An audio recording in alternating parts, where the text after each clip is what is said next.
ಶಾಸಕರು ವಿದೇಶಿ ಪ್ರವಾಸ, ಕಾಂಗ್ರೆಸ್ ಶಾಸಕರು ವಿದೇಶಿ ಪ್ರವಾಸ ಅಂತಾರೆ. ಬಿಜೆಪಿಯ ಬಣ ರಾಜಕೀಯ ಅಂತ ಆರೋಪ ಮಾಡ್ತಾ ಇರೋ ಕಾಂಗ್ರೆಸ್ ಅಲ್ಲೇ ಒಳಬೇಗುದಿ ಸ್ಫೋಟಗೊಳ್ಳುತ್ತೆ. ನೋಡಿ, ಇದು ಹೋದ ವರ್ಷನೇ ದುಬೈಗೆ ಹೋಗುವಂಥ ಕಾರ್ಯಕ್ರಮ ಇತ್ತು. ಬೆಳಗಾವಿ ಶಾಸಕರಲ್ಲ, ನೇರವಾಗಿ ಹೇಳ್ಬೇಕಂದ್ರೆ ಸತೀಶ್ ಜಾರಕಿಹೊಳಿಯವರ ಬೆಂಬಲಿಗರು. ಯಾಕಂದರೆ ಸತೀಶ್ ಜಾರಕಿಹೊಳಿ ಮತ್ತು ಸಿದ್ದರಾಮಯ್ಯ ಎಲ್ಲ ಒಂದೇ ಇದ್ದಾರೆ. ಅದು ಸಿದ್ದರಾಮಯ್ಯನವರ ನಿರ್ದೇಶನದಂತೆಯೇ ಎಲ್ಲ ನಡೆದಿರ್ತದೆ. ಒಟ್ಟಾರೆ ಕಾಂಗ್ರೆಸ್ನಲ್ಲಿ ಗುಂಪು ರಾಜಕೀಯ, ರಾಷ್ಟ್ರೀಯ ಅಧ್ಯಕ್ಷರು ಎಚ್ಚರಿಕೆ ಕೊಟ್ಟರು ಸಹ ಕೇರ್ ಮಾಡ್ತಾ ಇಲ್ಲ ಅಂದರೆ ಅಷ್ಟು ಅಸಮಾಧಾನ ಹೊಗೆ ಇದೆ ಅಂತ ಅರ್ಥ. ಅದಕ್ಕೆ ಇವತ್ತು ಈ ಒಂದು ಏನು ಬಡದಾಟ ನಡೆದಿದೆ, ಇವತ್ತು ನಮ್ಮ ಪಕ್ಷದಲ್ಲಿಯೂ ಸಹ ಅನೇಕರು ನಮ್ಮನ್ನು ಅಪ್ರೋಚ್ ಮಾಡಿದ್ರು ಕಾಂಗ್ರೆಸ್ಸವರು. ನಾವೊಂದು ಇಷ್ಟು ಜನ ಬರ್ತೀವಿ, ಈ ಸರ್ಕಾರ ತೆಗೆದು ಹಾಕುನು, ಗ್ಯಾರಂಟಿ ಯೋಜನೆಗಳಿಂದ ಅಭಿವೃದ್ಧಿ ಆಗ್ತಾಯಿಲ್ಲ, ನಮ್ಮ ಮತಕ್ಷೇತ್ರಕ್ಕೆ ದುಡ್ಡು ಸಿಗ್ತಾಯಿಲ್ಲ. ನಮ್ಮಲ್ಲಿನೂ ನಮ್ಮ ಜೊತೆಗೆ ಅನೇಕ ಶಾಸಕರು ಮಾತಾಡಿದ್ರು. ನಾವು ನಿರ್ಣಯ ಮಾಡಿದ್ವಿ, ಇಂಥ ಅವ್ರನ್ನ 45 ಹೊಡ್ಕೊಂಡು ಮತ್ತೆ ಅದನ್ನೇ ಹೊಲಸು ಕೆಲಸ ಮಾಡೋದು ಬೇಡ. ಅವ್ರು ಎಷ್ಟು ದಿವಸ ಅಧಿಕಾರ ಮಾಡ್ತಾರೆ ಮಾಡಲಿ, ಇನ್ನು ಜನ 5 ವರ್ಷ ಅವ್ರಿಗೆ ಆಶೀರ್ವಾದ ಮಾಡ್ಯಾರ, ನಾವು ತೊಂದರೆ ಮಾಡಬಾರ್ದು ಅಂತೇಳಿ ಯಾವುದೇ ಆಪ್ರೇಷನ್ ನಾವು ಮಾಡಲಿಕ್ಕೆ ಮುಂದೆ ಬರಲಿಲ್ಲ. ಈಗ ಅವ್ರವ್ರ ಒಳಗೇ ಈ ಒಂದು ಏನು 5 ವರ್ಷದಲ್ಲಿ ಅರ್ಧ ಅವಧಿ ಯಾರು ಸಿದ್ದರಾಮಯ್ಯನವರು, ಅರ್ಧ ಅವಧಿ ಡಿ ಕೆ ಶಿವಕುಮಾರ್ ಹೇಳಿದ್ದಾರೆ. ಅದು ಕೆಲವು ಮಂದಿ ಒಪ್ಪಂದ ಆಗಿಲ್ಲತ್ತಾರೆ, ಒಪ್ಪಂದ ಆಗಿದೆ ಅಂತಾರೆ. ಅದು ಎಲ್ಲ ಗೊಂದಲ ಇರೋದ್ರಿಂದ ಈ ಸರ್ಕಾರ ಕೆಲವೇ ದಿವಸಗಳಲ್ಲಿ ಪತನ ಆಗೋದು ನಿಶ್ಚಿತ. ಮತ್ತು ಕರ್ನಾಟಕ ವಿಧಾನಸಭೆ ಚುನಾವಣೆ ಆದ್ರೂ ಆಶ್ಚರ್ಯ ಇಲ್ಲ. ಏನು ನೋಡ್ರಿ, ಬಹಿರಂಗ ಪಡಿಸೋದು ತಪ್ಪಾಗ್ತದೆ. ನಾವು ಹಂಗೆಲ್ಲ ಪಾಪ ಅವ್ರನ್ನ ಅಪರಾಧಿ ಸ್ಥಾನಕ್ಕೆ ಮಾಡಲ್ಲ. ಅವರ ಮನಸ್ಸಿನಾಗೆ ಏನೋ ಇತ್ತು. ಅವರು ಕೆಲವು ಮಂದಿ ಅರ್ಹತೆ ಇರೋರು ಮಂತ್ರಿ ಆಗಲಿಲ್ಲ. ಮತ್ತು ಇನ್ನೊಂದು ಏನಾಯಿತು, SC ST ಜನಾಂಗಕ್ಕಿರುವಂಥ ಹಣನೇ ತಿಲ್ಲಕತ್ತಾರೆ. ವಾಲ್ಮೀಕಿ ಹಗರಣ ನೋಡಿದ್ರಿ, 185 ಕೋಟಿ, ಅದನ್ನು ಮುಖ್ಯಮಂತ್ರಿಗಳೇ ಸದನದಲ್ಲಿ ಒಪ್ಕೊಂಡ್ರು. SC ಜನಾಂಗದ 24,000 ಕೋಟಿ ರೂಪಾಯಿ ಏನು ಅವ್ರು ಡೆವಲಪ್ಮೆಂಟ್ಗೆ ಹೋಗ್ಬೇಕಾ, ಅದನ್ನು ಗ್ಯಾರಂಟಿಗೆ ಹಾಕ್ಕೊಂಡ್ರಿ. ಹಂಗಾದ್ರೆ SC ST ಜನಾಂಗದವ್ರ ಹೆಸರುಗಳು ನೀವು ಬಂದಿರಲ್ಲ, ಅಂಬೇಡ್ಕರ್ ಅವ್ರ ಬಗ್ಗೆ ಭಾಳ ಗೌರವ ತೋರಿಸ್ತಿರಲ್ಲ, ಫೋಟೋ ಹಿಡ್ಕೊಂಡು ಅಡ್ಡಾಡ್ತಿರಲ್ಲ, ಸಂವಿಧಾನ ಹಿಡ್ಕೊಂಡು ಅಡ್ಡಾಡ್ತಿರಲ್ಲ. ನಿಮ್ಗೆ ನಾಚಿಕೆ ಆಗೋಕೆ 24,000 ಕೋಟಿ ಇವತ್ತು ಕೊಟ್ಟಿದ್ರೆ ಎಷ್ಟು SC ST ಜನಾಂಗ ಅಭಿವೃದ್ಧಿ ಆಗ್ತದೆ. ಅದು ಮಾಡದೆ ಅವ್ರ ಹಣನೇ ತಿಲ್ಲಕತ್ತೀರಿ ನೀವು. ST ವಾಲ್ಮೀಕಿ ಹಗರಣ ಒಂದೇ ಇಲ್ಲ, ಎಲ್ಲ ಬೋವಿ ನಿಗಮದಲ್ಲಿ, ತಾಂಡಾ ಅಭಿವೃದ್ಧಿ ನಿಗಮದಲ್ಲಿ ಎಷ್ಟು ಏನು ನಿಗಮ ಮಂಡಳಿದೋ ಎಲ್ಲ ಕಡೆ ಅವ್ಯವಹಾರ ನಡೆದಿದೆ. ಬೋರೇ ಹೊಡೆದಲ್ಲ, ಬೋರ್ ಹೊಡೆದು ಹೊತ್ತು ತೊಗೊಂಡಾರೆ. ಹೀಗೆಲ್ಲ ಇರೋದ್ರಿಂದ ಈ ಪಕ್ಷ, ಕಾಂಗ್ರೆಸ್ ಪಕ್ಷ SC STಗಳ ವಿರೋಧಿ ಏನು ಅಂಥದ್ದು ಭಾಳ ಸ್ಪಷ್ಟ ಆಗಿದೆ. ಅದರಲ್ಲಿ ವಿಶೇಷವಾಗಿ SC ST ಜನಾಂಗದ ಶಾಸಕರು ಸಹ ನಮಗೆ ಅಪ್ರೋಚ್ ಮಾಡಿದ್ರು. ಈಗ ಶಿವರಾಜ್ ಸಿಂಗ್ ಚೌಹಾಣ್ ಅವರು ರಾಜ್ಯ ಪ್ರವಾಸದಲ್ಲಿದ್ದಾರೆ ಸರ್. ಅವರು ಚುನಾವಣಾ ಉಸ್ತುವಾರಿ ಪಕ್ಷದ್ದು, ಹಾಗಾಗಿ ಅವರು ಚುನಾವಣೆ ಮಾಡ್ತೀನಿ ಅಂತಾರೆ ಸರ್ ಅಧ್ಯಕ್ಷ ಸ್ಥಾನಕ್ಕೆ. ನೋಡಿ, ಪ್ರಜಾತಂತ್ರದಲ್ಲಿ ಒಳ್ಳೆಯ ಒಬ್ಬ ಅಧ್ಯಕ್ಷ ಆಗಬೇಕಾದ್ರೆ ಚುನಾವಣೆ ಅನಿವಾರ್ಯ. ಆದರೆ ಶಿವರಾಜ್ ಸಿಂಗ್ ಚೌಹಾಣ್ ಅವರು ಏನು ಹೇಳಿದ್ದಾರೆ ಆ ರೀತಿ ಚುನಾವಣೆ ಆದ್ರೂ ಅಡ್ಡಿ ಇಲ್ಲ. ಆದರೆ ಇವತ್ತೇನು ಆಯ್ಕೆ ಆಗ್ತಾಯಿದೆ ಜಿಲ್ಲಾಧ್ಯಕ್ಷರು ಮತ್ತು ತಾಲೂಕಾ ಬ್ಲಾಕ್ ಅಧ್ಯಕ್ಷರು, ಅವರಲ್ಲಿ ಪಾರದರ್ಶಕತೆ ಇರಬೇಕು. ಯಾರ್ದೋ ಒತ್ತಡಕ್ಕೆ ಮಾಡೋದು, ನೀವು ನಾಳೆ ಆದಮೇಲೆ ನನಗೆ ಓಟ್ ಹಾಕ್ಬೇಕು ಅನ್ನೋಂಥ ಒತ್ತಡ ಕಾರ್ಯತಂತ್ರ ಯಾರಿಗೂ ಮಾಡಲಿಕ್ಕೆ ಬಿಡಬಾರ್ದು ಅಂತೇಳಿ ನಾನು ಶಿವರಾಜ್ ಸಿಂಗ್ ಚೌಹಾಣ್ ಅವ್ರಿಗೆ ವಿನಂತಿ ಮಾಡ್ಕೊತೇನೆ. ಒತ್ತಡ ಹಾಕ್ತಾ ಇದ್ದಾರೆ, ಅದೇ ಒತ್ತಡ ಹಾಕ್ತಾ ಇದ್ದಾರೆ. ಇದರಿಂದ ಶಿವರಾಜ್ ಸಿಂಗ್ ಚೌಹಾಣ್ ಅವರು ನೇರವಾಗಿ ಇದು ಈಗಿನ ಹಾಲಿ ಅಧ್ಯಕ್ಷರಿಗೆ ಅಧಿಕಾರ ಕೊಡಬಾರ್ದು, ಇದು ನ್ಯೂಟ್ರಲ್ ಇರೋಂಥ ಆಯಾ ಜಿಲ್ಲೆಗೆ ಉಸ್ತುವಾರಿಗಳನ್ನು ಕಳಿಸಿ, ಅಥವಾ ಬೇರೆ ರಾಜ್ಯದ ವ್ಯಕ್ತಿ ಅವ್ರಿಗೆ ಯಾರಿಗೂ ಇವರು ಯಾರ ಪರವಾಗಿ ಇರುವುದಿಲ್ಲ ಅಂಥವ್ರನ್ನ ಪ್ರತಿಯೊಂದು ಜಿಲ್ಲೆಗೆ ಉಸ್ತುವಾರಿ ನೇಮಕ ಮಾಡಿ ಆ ರೀತಿಯ ಒಂದು ಆಯ್ಕೆ ಆಗ್ಬೇಕಂತೇಳಿ ನಾವು ವಿನಂತಿ ಮಾಡ್ಕೋತೀವಿ.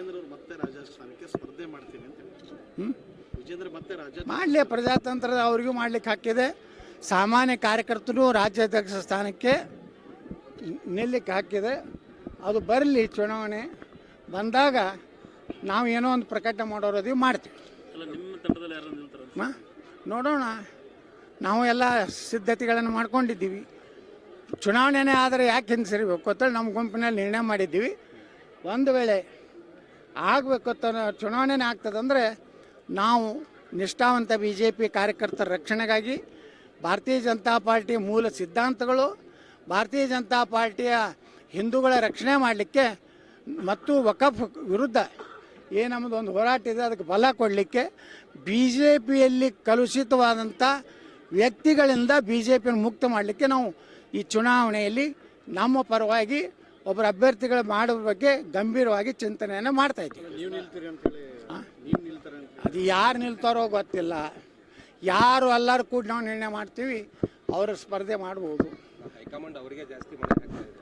ಯಾರಿಗೆ ಅವ್ರೇನು ಹೈಕಮಾಂಡ್ದವ್ರು ಯಾರಿಗೂ ಮನೆ ಹಾಕಿಲ್ಲ. ಪಾಪ ಹೈಕಮಾಂಡ್ದವರು ನ್ಯೂಟ್ರಲ್ ಆಗಿದ್ದಾರೆ, ಅದಕ್ಕೆ ಶಿವರಾಜ್ ಸಿಂಗ್ ಚೌಹಾಣ್ರನ್ನ ಕಳಿಸಿದ್ದಾರೆ. ಇಲ್ಲಿಕಂದ್ರೆ ಅರುಣ್ ಸಿಂಗ್ನ ಕಳಿಸ್ತಿದ್ರು. ಎಸ್ ಸರ್ ರಮೇಶ್ ಜಾರಕಿಹೊಳಿ ಅವರಿಗೆ ವಿಜಯೇಂದ್ರ ಅವರು ಯಡಿಯೂರಪ್ಪ ಅವರು ಮಾತಾಡಲಿಕ್ಕೆ ಅವ್ರು ಆಗ್ತಿಲ್ಲ, ಅವ್ರು ಮಾತಾಡಬಾರ್ದು, ಅವರು ಹಿರಿಯ ಮುತ್ಸದ್ದಿದ್ದಾರೆ, ಸೈಕಲ್ ಕಟ್ಟಿದ್ದಾರೆ, ಬೆದರಿಕೆ ಆಗಿ ಈ ರೀತಿ ಮಾತಾಡಿ ತಪ್ಪು ಅಂತೇಳಿ ಖಂಡಿಸಿದ್ದಾರೆ. ರಮೇಶ್ ಜಾರಕಿಹೊಳಿ ಅವರು 17 ಜನ ಬಿ ಜೆ ಪಿಗೆ ಬರದೇ ಇದ್ದರೆ ಯಡಿಯೂರಪ್ಪನವ್ರು ಮುಖ್ಯಮಂತ್ರಿ ಆಗ್ತಾಯಿದ್ರ? ಮಾನ್ಯ ವಿಜೇಂದ್ರ ಅವರೇ, ಯಡಿಯೂರಪ್ಪನವ್ರು ಮುಖ್ಯಮಂತ್ರಿ ಆಗಲಿಕ್ಕೆ ಕಾರಣ ರಮೇಶ್ ಜಾರಕಿಹೊಳಿ ಅವರು. ನೀವಿಷ್ಟೆಲ್ಲ ದುಡ್ಡು ಮಾಡಲಿಕ್ಕೆ ಕಾರಣ ರಮೇಶ್ ಜಾರಕಿಹೊಳಿ ಅವರು. ನೀವು ಎಷ್ಟು ದುಡ್ಡು ಮಾಡಿರಿ ಅಂತೇಳಿ ಎಲ್ಲ ಜಗತ್ತಿಗೆ ಗುರ್ತದ. ಉಮೇಶ್ ಅನ್ನೋಂಥ ಕಂಡಕ್ಟರ್ BTS ಕಂಡಕ್ಟರ್ ಮನ್ಯಾಗ 2 ಕೌಂಟಿಂಗ್ ಮಿಷನ್ ಸಿಗ್ತಾವೆ, ಸಾವಿರಾರು ಕೋಟಿ ರೂಪಾಯಿಯ ಖರೀದಿ ಬಾಂಡ್ಗಳು ಸಿಗ್ತಾವೆ, ಸಾವಿರಾರು ಕೋಟಿ ರೂಪಾಯಿ ನಗದು ಸಿಗ್ತಾಯಿದೆ ED ಅವರಿಗೆ. ಇದು ಯಾರ್ದು ವಿಜೇಂದ್ರ ಅವರೇ? ಅದು ಎಲ್ಲ ಆಶೀರ್ವಾದ ರಮೇಶ್ ಜಾರಕಿಹೊಳಿದು. ರಮೇಶ್ ಜಾರಕಿಹೊಳಿ ಅವ್ರ ಬಗ್ಗೆ ಹಗುರವಾಗಿ ಮಾತಾಡಬೇಡಿ. ಅವರೊಬ್ಬ ST ನಾಯಕರಾದರು, ವಾಲ್ಮೀಕಿ ಜನಾಂಗದವರು. ಅವರು ಪಾಪ ಒಳ್ಳೆ ಕೆಲಸ ಮಾಡ್ಲಕತ್ತಿದ್ರು, ನೀರಾವರಿಯಲ್ಲಿ ಉತ್ತರ ಕರ್ನಾಟಕ ಒಳ್ಳೆ ಕೆಲಸ ಮಾಡ್ತಾಯಿದ್ರು. ಪಾಪ ಅವ್ರನ್ನ ಬಲಿ ಕೊಟ್ಟವ್ರು ಯಾರು? ವಿಜೇಂದ್ರ. ನಿಮ್ಮದೇನು ಪಾಲಿದೆ ಅದು ಎಲ್ಲ ಗೊತ್ತಿದೆ. ಇಂಥ ಕೆಲಸ ಬಿಡಿ. ಪಕ್ಷ ಎಲ್ಲರೂ ನೋಡ್ರಿ, ಎಷ್ಟೋ ಕಾರ್ಯಕರ್ತರು ಪಾಪ ಸೈಕಲ್ಲು ಹೊಡೆದಲ್ಲ, ನಡ್ಕೋತ ಅಡ್ಡಾಡಿ ಉಪವಾಸ ಬಿದ್ದು ಒಂದೊಂದು ಹಳ್ಳಿ ಒಳಗೆ BJP ಕಾರ್ಯಕರ್ತರು ಹೋದ್ರೆ ನೀರು ಕೊಟ್ಟಿಲ್ಲ.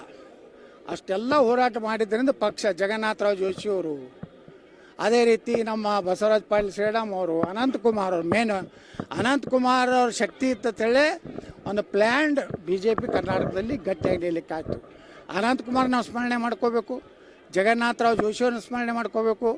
ಅದೇ ರೀತಿ ಬಸವರಾಜ ಪಾಟೀಲ್ರು, ನಮ್ಮ ಈಶ್ವರಪ್ಪನವರು, ಎಷ್ಟು ಮುಖಂಡರು ಪಾಪ. ನಮ್ಮ ರಾಮಚಂದ್ರ ವೀರಪ್ಪ, ಬೀದರ್ದ ಲೋಕಸಭಾ ಒಬ್ಬ ದಲಿತರು. ಮೊದಲು ಯಾರೂ ದಲಿತರು BJPಗೆ ಬರ್ತಿದ್ದಿಲ್ಲ, ಅಂಥ ಕಾಲದಲ್ಲಿ ರಾಮಚಂದ್ರ ವೀರಪ್ಪ ಬಂದರು. ಎಲ್ಲ ಸಮುದಾಯದವ್ರು ಬಂದ ಮೇಲೆ BJP ಅಧಿಕಾರಕ್ಕೆ ಬಂದಿದೆ. ಒಬ್ಬನೇ ಸೈಕಲ್ ಹೊಡೆದಲ್ಲ. ಸೈಕಲ್ ನಾವು ಹೊಡೆದೀವಿ, ಎಲ್ಲ ನಾವು ಕಾರ್ಯಕರ್ತ ನಾವೆಲ್ಲ ಅನುಭವಿಸಿವಿ. ನಾವು MLA ಆಗಿವಿ, MP ಆಗಿ ನಾವೆಲ್ಲ ತಿಂದೀವಿ. ಜನರು ನಾವು ಉಳ್ಕಿದ ಕೆಲವೊಂದು ಕಾರ್ಯಕರ್ತರು ಅದಾರ, ಜೀವನದಾಗ ಏನೂ ಆಗಲಿಲ್ಲ. ಅವ್ರು ಅರ್ಧಾಂಗವಾಹಿಯಾಗಿ ಏನಾದ್ರು ಆಸ್ಪತ್ರೆಗೆ ದಾಖಲಾದರೆ ಯಾರೂ ಮಾತಾಡ್ಸಿಲ್ಲ. ಅವ್ರು ಇಷ್ಟ ಕೆಟ್ಟ ಕಡೆಗೆ ಕಣ್ಣೀರು ಹಾಕಿ ಸತ್ತಾರೆ. ಹಂಗಂದ್ರೆ ನಾ BJPಗೆ ಇಟ್ಟು ದುಡ್ದಪ್ಪ, ಕನಿಷ್ಠ ನನ್ನ ಮನೆಗೆ ಬಂದು ಸಾಂತ್ವನೂ ಹೇಳಿಲ್ಲಲ್ಲ ಕೆಲವೊಂದು ನಾಯಕರತ್ತು ಅನ್ನೋದು ನೋವಿದೆ. ಇವ್ರ ಬಗ್ಗೆ ವಿಚಾರ ಮಾಡಿರಿ ವಿಜೇಂದ್ರ. ಬರೀ ನಮ್ಮ ಅಪ್ಪ ನಮ್ಮ ಪೂಜೆ ತಂದೆಯವ್ರು ಮಾಡ್ಯಾರ. ಪೂಜೆ ಹೌದಪ್ಪ, ನಿಮ್ಮ ಅಪ್ಪನ 4 ಸಲ ಮುಖ್ಯಮಂತ್ರಿ ಆಗ್ಯಾನ, ವಿರೋಧ ಪಕ್ಷದ ನಾಯಕ ಆಗ್ಯಾನ, ಸೋತಾಗಿ MLC ಮಾಡೈತಿ, ರಾಜ್ಯ ಅಧ್ಯಕ್ಷ ಮಾಡೈತಿ, ಮತ್ತು ಅಲ್ಲಿ MP ಮಾಡೈತಿ. ಇವತ್ತು ನೀವು ಪಕ್ಷ ಬಿಟ್ಟು ಹೋಗ್ಬೋದ್ರಿ. ಈಗ ನೀವು ಪಕ್ಷದಾಗ ಮೊನ್ನೆ ಬಂದಾರ ಅಂತ ಹೇಳ್ತೀರಿ. ಯಾರು? ರಮೇಶ್ ಜಾರಕಿಹೊಳಿ. ನೀವು ನಾನು BJPಯಿಂದ ನಾನು ಹೊರಗೆ ಹಾಕಿದ್ರಿ, ನಾ ಮೊದಲು ಸೇರಿದೆ, ಅಲ್ಲಿಂದ ನೀವು ಬಂದ್ರಿ. ಸೀನಿಯರ್ ಯಾರಾದರೂ? ನಾ ಅದೇ, ಹೌದಲ್ವ? ಫಸ್ಟ್ ನಾ BJP ಜಾಯ್ನ್ ಆದೆ. ಅಲ್ಲಿಂದ ಒಂದು ತಿಂಗಳ ನಂತರ ಯಡಿಯೂರಪ್ಪ ಯಾರು ಶಿಫಾರಸು ನಾನೇ ಅರುಣ್ ಜೇಟ್ಲಿ ಅವರಿಗೆ ನನಗೆ ಹೇಳಿದ್ರು. ಅರುಣ್ ಜೇಟ್ಲಿ ಅವರು ಪಾರ್ಲಿಮೆಂಟ್ಲೇ ಸಿಕ್ಕಿದ್ರು. ನಮ್ಮ ಸುರೇಶ್ ಅಂಗಡಿ ಪಾಪ ತಿರ್ಕೊಂಡ್ರೆ ಅವರು ಇದ್ದರು. तुम BJP का आ जाओ ಅಂತ ಹೇಳಿದ್ರು. सर अगर येडियूरप्पा को प्रदेश अध्यक्ष बनाओ, मुख्यमंत्री का कैंडिडेट बनाओ, मैं आऊँगा करके ಹೇಳಿದಾಗ ಇದೇ ಯಡಿಯೂರಪ್ಪಗೆ ಹೋಗಿ ಹೇಳಿದೆ. ಪಾರ್ಲಿಮೆಂಟ್ ಸೆಂಟ್ರಲ್ ಹಾಲ್ ಕೂತಿದ್ರು. ಗಾಬರಿ ಆದ ಯಡಿಯೂರಪ್ಪ. ಇಲ್ಲ ನಾನು ತೊಗೋಬೇಕಂತೇಳಿ ನರೇಂದ್ರ ಮೋದಿಯವರು ನಾನು ರಾಜನಾಥ್ ಸಿಂಗ್ ಮಾತಾಡಿವಿ, ಯಡಿಯೂರಪ್ಪನ ತೊಗೋತೀನಿ, ಮೊದಲು ಬಾ ಅಂದರು. ಮೊದಲು ನಾ ಬಂದೀನಿ, ಸೀನಿಯರ್ ನಾ ಇದ್ದೇನೆ. ಅಲ್ಲಿಂದ ಯಡಿಯೂರಪ್ಪ ಬಂದರೆ ಜೂನಿಯರ್. ವಿಜೇಂದ್ರ ಯಾವಾಗ ಬಂದಾನ? ಬರೇ ಕಲೆಕ್ಷನ್ ಮಾಸ್ಟರ್ ಇವ. ಆ ರಾಜ್ಯಾಧ್ಯಕ್ಷ ಆಗುತ್ತಾನೆ. ಏನು ಮಾಡ್ಯಾನ? ಪಾರ್ಟಿಗೆ ಏನು ಸುಡುಗಾಡು ಮಾಡಿಲ್ಲ. ಬರೀ ಅವ್ರ ಅಪ್ಪಿದ್ದ ಪಾಪ. ಯಡಿಯೂರಪ್ಪನ ಜೈಲಿಗೆ ಕಳಿಸ್ಲಕ್ಕೆ ಕಾರಣನೇ ಇವತ್ತಿನ ರಾಜ್ಯಾಧ್ಯಕ್ಷ. ಧೀಮಂತ ಪೂಜ್ಯ ತಂದೆಯವ್ರನ್ನ ಜೈಲಿಗೆ ಕಳಿಸಂಥ ಮಹಾನ್ ನಾಯಕ. ಅವ್ರ ಹೆಸರಲ್ಲಿ ಎಷ್ಟು ಯಾವ್ಯಾವ ಸಹಿ ಮಾಡ್ಯಾನೋ ಏನೋ ಗೊತ್ತಿಲ್ಲ. ಸುಮ್ಮನೆ ಬಾಯಿ ಬಿಟ್ಟರೆ ಭಾಳ ಕೆಡ್ತೈತಿ. ಅದನ್ನ ಮಾಡಬೇಡ. ಚೆನ್ನಾಗಿ ಇರು. ನಿನ್ನ ಕಡೆ ನೀಗುವುದಿಲ್ಲ ಅಂದ್ರೆ ರಾಜೀನಾಮೆ ಕೊಟ್ಟು ಹೊಸ ಅಧ್ಯಕ್ಷರು ಬರ್ತಾರೆ. ನಮ್ಮ ಕೈಯಾಗ ಏನಾರು ಪಕ್ಷ ಸಿಕ್ತದೆ 130 ಸೀಟ್ ತರಲಿಲ್ಲ ಅಂದ್ರೆ ರಾಜಕೀಯ ನಿವೃತ್ತಿ ಆಗ್ತದೆ. ಹಿಂಗೇನಾರು ನಿನ್ನ ಬಳಿ ತಾಕತ್ತಿದ್ರೆ ಬಾ, ಎಲ್ಲರೂ ಹೊಡಿತೀನಿ ಬಡಿತೀನಿ, ಕಾರ್ಯಕರ್ತರು ಹೊಡೆಸ್ತೀನಿ. ನೀವು ಹೊಡೆದ್ರೆ ನಾವೇನು ಸುಮ್ಕೊಂಡ್ರು ಮಕ್ಕಳಲ್ಲ. ನಾವು ಎಡಕ್ಕೆ ಹೊಡೆದ್ರೆ ಗಾಂಧಿ ಅಲ್ಲ, ನಾವು ಸುಭಾಷ್ ಚಂದ್ರ ಬೋಸ್. ಗಾಂಧಿ ಹೆಂಗೆ ಬಲಕ್ಕೆ ಹೊಡೆದ್ರೆ ಎಡಕ್ಕೆ ಆಗ ನಾವೆಲ್ಲ ಒಂದು ಹೊಡೆದ್ರೆ 4 ಹೊಡೆಯುವಂಥ ಕೆಲಸ ನಾವು ಮಾಡ್ತೀವಿ. ನೇತಾಜಿ ಸುಭಾಷ್ ಚಂದ್ರ ಬೋಸ್ ಫಾಲೋವರ್, ನಾವು ಗಾಂಧಿ ಫಾಲೋವರ್ ಅಲ್ಲ. ರಾಜ್ಯ ರಾಜಕಾರಣದಲ್ಲಿ ಕಾಂಗ್ರೆಸ್ ಮತ್ತು ಬಿಜೆಪಿ ಜಾರಕಿಹೊಳಿ ಫ್ಯಾಮಿಲಿ ಸುತ್ತರಿಸುತ್ತದೆ. ನೋಡ್ರಿ, ಜಾರಕಿಹೊಳಿ ಒಂದು ಶಕ್ತಿಯಾಗಿ ಬೆಳೆದಾರೆ, ಏನು ಮಾಡೋರು? ಅವ್ರ ಶಕ್ತಿ ಐತ್ರಪ್ಪ. ಈಗ ಶಕ್ತಿ ಇದ್ದವ್ರನ್ನೇ ರಾಜಕಾರಣದಾಗ ಇದು ಮಾಡ್ತಾರೆ. ಆ ಕಡೆ ಸತೀಶ್ ಜಾರಕಿಹೊಳಿ ಶಕ್ತಿಯಾಗಿ ಬೆಳೆದಾರೆ, ಈ ಕಡೆ ರಮೇಶ್ ಜಾರಕಿಹೊಳಿನೂ ಶಕ್ತಿಯಾಗಿ ಬೆಳೆದಾರೆ. ಯಾಕೆ 17 ಮಂದಿ ತೊಗೊಂಡು ಬರೋದನ್ನು ಸಾಮಾನ್ಯ ಏನ್ರಿ? ನನಗೆ ಒಬ್ರು ಕಾಂಗ್ರೆಸ್ನ ಒಬ್ಬ ಈಗ ಮಂತ್ರಿ ಅದಾರ, ಅವ್ರು ಹೇಳ್ತಿದ್ರು 17 ಮಂದಿ ಹೆಂಗೆ ಬರ್ತಾರೆ, ಹುಚ್ಚು ಹಿಡಿದೈತೆ ಗೌಡ್ರು ಆಗ್ತಿದ್ರು. ನನಗೆ 17 ಮಂದಿ ತಂದರು. ಈಗೂ 60 ಮಂದಿ ತಯಾರದಾರ, 60 ಮಂದಿ ರೆಡಿ, ಅಟೆನ್ಷನ್ ಆತರ. ಆದರೂ ನಾವು ದೇವರಾಣೆ ಮಾಡಿ ಹೇಳ್ತೀನಿ, ನಮ್ಗೆ ಅದ್ರ ಇಚ್ಛೆ ಇಲ್ಲ. ಯಾಕಂದ್ರೆ BJPಯ ಸಿದ್ಧಾಂತಗಳು ಹಾಳಾಗಲಕತ್ತಾವೆ. ಇವತ್ತು ನಮ್ಮ ಹಿಂದೂಗಳ ಮೇಲೆ ಎಷ್ಟು ಅತ್ಯಾಚಾರ ನಡೆದಿದೆ ನೋಡ್ರಿ. ಹಿಂದೂಗಳ ಮೇಲೆ ಇವತ್ತು ನೋಡ್ರಿ, ನಮ್ಮ ಲವ್ ಜಿಹಾದ್ ಜೇವರಿಗೆ ಎಲ್ಲಿ ಆಯಿತು. ಇವತ್ತು ಮೊನ್ನೆ ಇನ್ನೊಂದು 2-3 ಕಡೆ ಲವ್ ಜಿಹಾದ್ ಆಗಿದೆ. ಆ ಇಲ್ಲಿ ಗಜೇಂದ್ರಗಢದಲ್ಲಿ, ಬಾಗಲಕೋಟೆ ಅದೇ ಗಜೇಂದ್ರಗಢದಲ್ಲಿ ಲವ್ ಜಿಹಾದಲ್ಲಿ ಆ ಮಕ್ಕಳು ನೇಣಿಗೆ ಹೋಗ್ಯಾರ. ಈ ವೀರಶೈವ ಮಹಾಸಭಾ ಅಧ್ಯಕ್ಷ ಅದಾರಲ್ಲ, ಎಂದರ್ ಸ್ಟೇಟ್ಮೆಂಟ್ ಕೊಟ್ಟ ಶಾಮನೂರು ಕಂಡ್ರೆ ಎಲ್ಲದಾರಪ್ಪ ಮಹಾಸಭಾದವರು? ಇಲ್ಲಿ ಗಜೇಂದ್ರಗಢದಾಗ ಆಯಿತು. ಇವತ್ತು ಯಾರು ರಕ್ಷಣೆ ಮಾಡಬೇಕು ಹಿಂದೂಗಳನ್ನ? ಮತ್ತು ಇವು ಈ ಎಲ್ಲ ತೊಗೊಂಡಿವಿ ಅಂದ್ರೆ ನಮ್ಮ ಸಿದ್ಧಾಂತಗಳು ಬಲಿ ಆಗ್ತಾವೆ. ಈ ಸಲ ಬಲಿ ಆಗೋದು ಬೇಡ. ನಾವು ಜನರ ಮುಂದೆ ಹೋಗ್ತೀವಿ. 130 ಸೀಟ್ ತರೋ ಶಕ್ತಿ ಇದೆ ನಮ್ಮಿಂದ. ದೊಡ್ಡ ಶಕ್ತಿ ಅಂದ್ರೆ ನರೇಂದ್ರ ಮೋದಿ ಅದಾರ. ನರೇಂದ್ರ ಮೋದಿ ಒಬ್ಬರು ಆದರ್ಶ ಈ ದೇಶದ ರಾಜಕಾರಣಿ ಇರೋದನ್ನು ನಾವು ಯಾರ ಮನೆಗೆ ಹೋಗಿ ಕೈ ಹಿಡಿದು ಕರ್ಕೊಂಡು ಬರೋದಿಲ್ಲ. ನಮ್ಮ ಕಾರ್ಯಕರ್ತರನ್ನೇ MLA ಮಾಡ್ತೀವಿ, ನಾವೇ ಸ್ವಂತ ಸರ್ಕಾರ ಮಾಡ್ತೀವಿ. Operation no operation, only Congress diversion. Only ಮುಂದೆ ನಮ್ಮ BJP ರಾಜ್ಯದಲ್ಲಿ ಜನ ಪರ್ಮಿಷನ್ ಕೊಡ್ತಾರೆ, ನಾವು ಸಿಲೆಕ್ಷನ್ ಆಗ್ತೀವಿ, ನಾವು ಸರ್ಕಾರ ನಡೆಸ್ತೀವಿ.